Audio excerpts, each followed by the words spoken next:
Welcome to Retell Africa, where stories come alive again.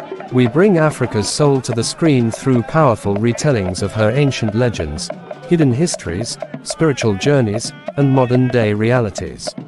From the mystical rivers of Bakasi Peninsula of the Niger Delta to the golden sands of the Sahara, we explore the continent's untold stories of the Efik and others with rich cultural narration, cultural depth, and creative visuals.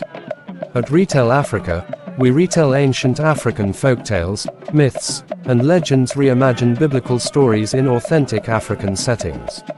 At Retell Africa, we share real-life stories of strength, faith, and resilience. Preserve African traditions, proverbs, and values. Use storytelling to inspire, educate, and awaken purpose. Whether through animated narratives, eye-powered visuals, or soulful voiceovers, we give voice to Africa's truth, past, present, and future.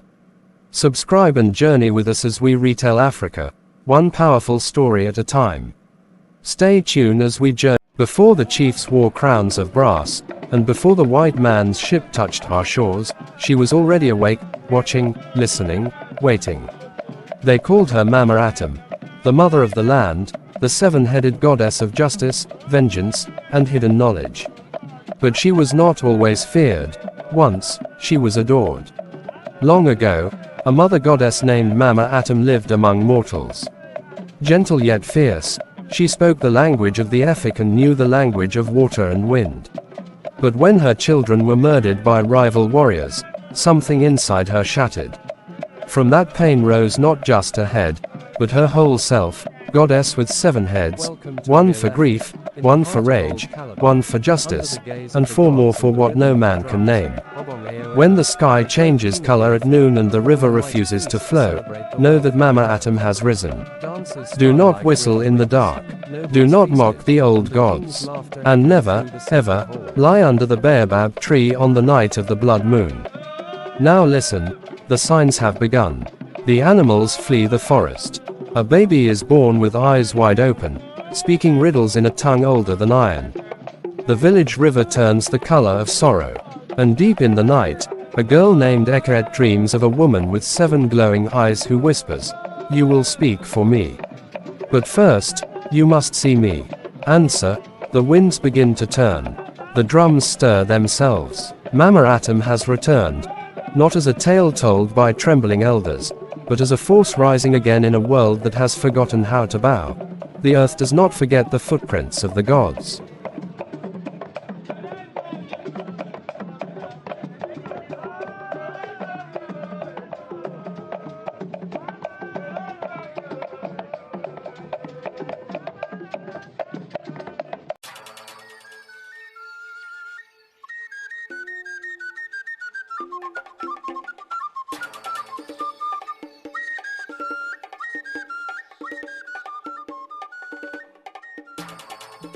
In the beginning, before the winds first sang over the people of Calabar in Cross River, and the forests whispered the names of men, there was silence. And in that silence, the gods watched. From the womb of ancient mystery, in the sacred groves of the land, rose a goddess whose name was both feared and revered, 7-headed goddess, the one with 7 heads, each bearing the sight of spiritual realms unknown. To the Efik people, she was not just legend. She was judgment, protector, and power. This is not just a story. It is a journey into the soul of an ancient people, into a world where spirits walked with men, where sacrifices were weighed by the gods, and where destiny was not chosen, but earned. Come, let us journey into the heart of the forest, into the myths carried on the wings of the Harmattan breeze. This is the story of the 7-headed but one goddess.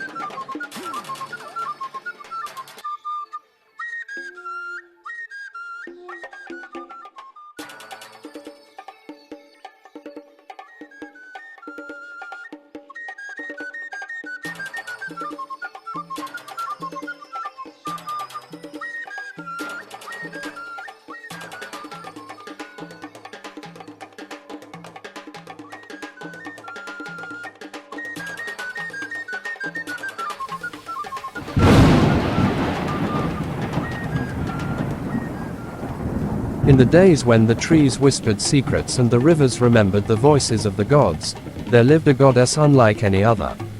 Her name, ATIM OKPO-EBOT, the one whose 7 heads saw the past, the present, and the paths yet walked. The chicken does not forget the one who sprinkled corn. Neither does the land forget the spirit that guards it.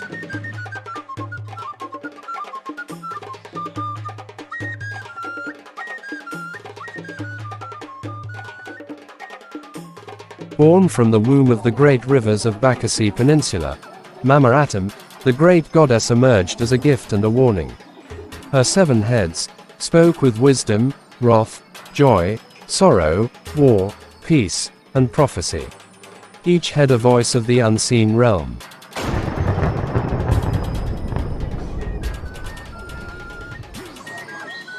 When the moon is shining, the cripple becomes hungry for a dance.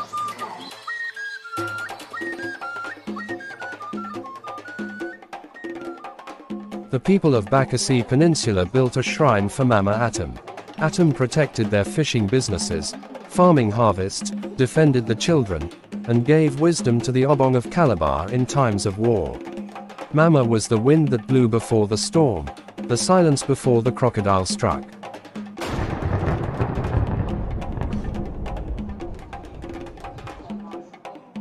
A wise man does not test the depth of a river with both feet.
But power, like fire, can warm or destroy. The Obong of the land, the great king drunk with pride, mocked Mamaratam. Obong broke the sacred vow of the earth, spilled innocent blood, and defiled her grove. Atim sent only one head at first, the head of prophecy, to warn him. But the blind man cannot see thunderclouds.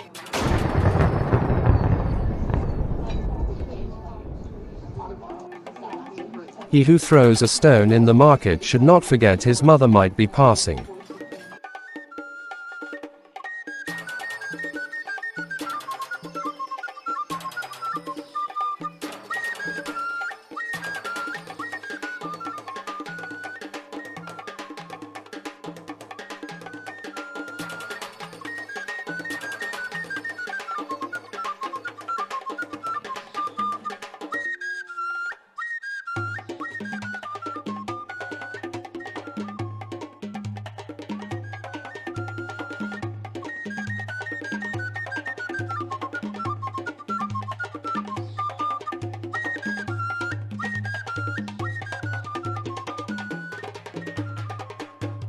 Mamaratam rose, not in rage, but in justice. Her 7 heads spoke with thunder, her feet burned the earth. The land has lost its truth, she cried. And where truth dies, spirits roam freely. The sky wept blood, and the trees mourned with ash.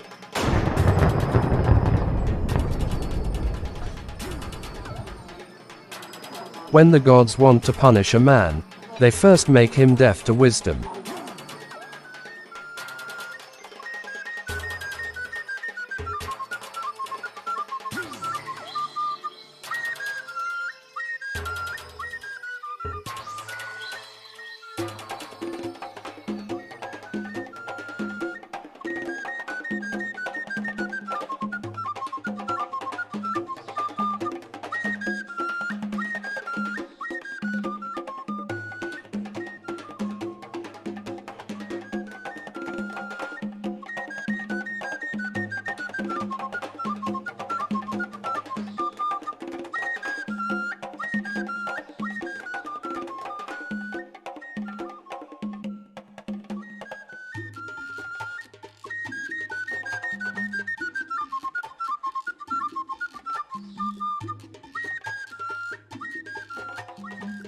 Only one voice dared to speak, Nkoyo, daughter of the moon priest.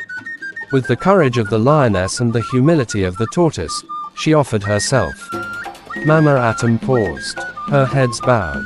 Peace cannot reign where pride sits on the throne.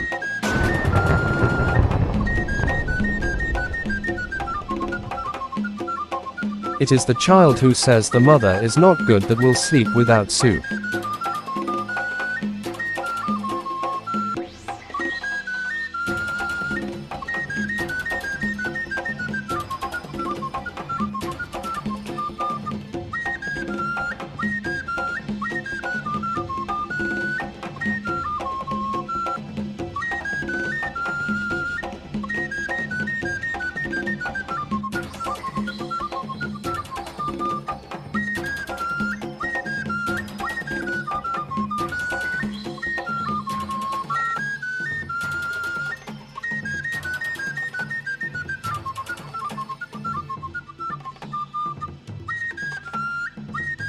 Answer.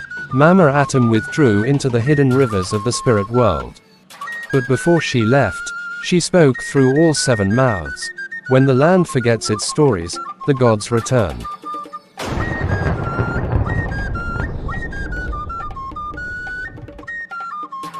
The river that forgets its source will soon dry.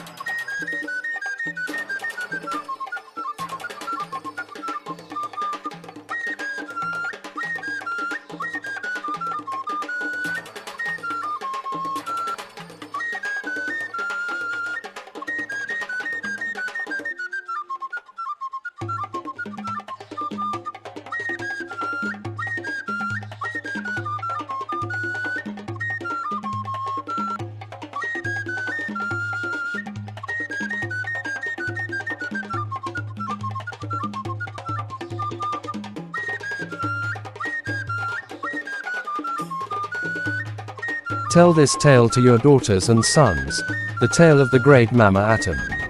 For in every season, the spirits still walk with us, and those who honor the past will never lose the path to the future.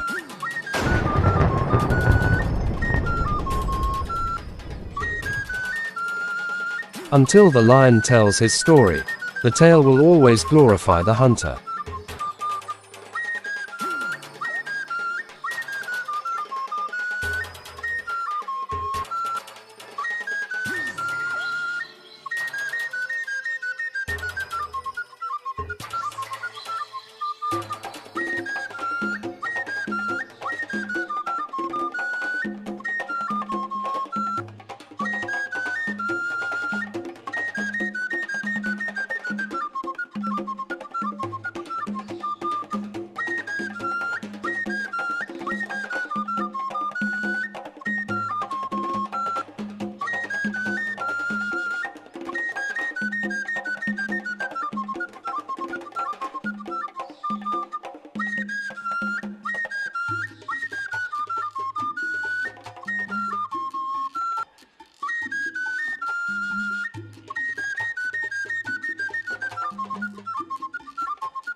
To all the sons and daughters of the earth, we welcome you to a sacred place, a land both ancient and alive. Welcome to the Bakasi Peninsula.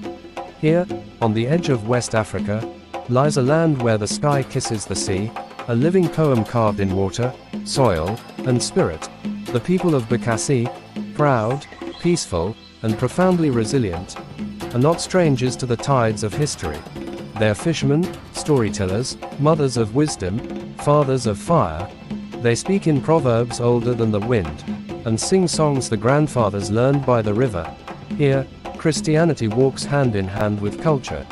You will find old mothers who pray like prophets, and young children who fast before they learn to fish.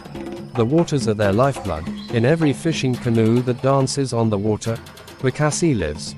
But do not mistake peace for weakness. Bakasi has mourned, yet she has never bowed. She is not a headline, she is a heartbeat. She is a daughter of Africa. And Africa's daughters do not break. They bend, they weep, they rise again. Come, not just as tourists, but as listeners. Come not with cameras alone, but with hearts wide open. Come and meet Bakasi, not as a peninsula, but as a people. She is saying, I am still here. I am still beautiful.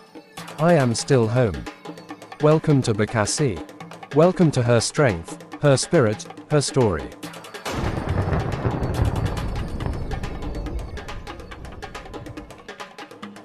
Until the lion tells his story, the tale will always glorify the hunter.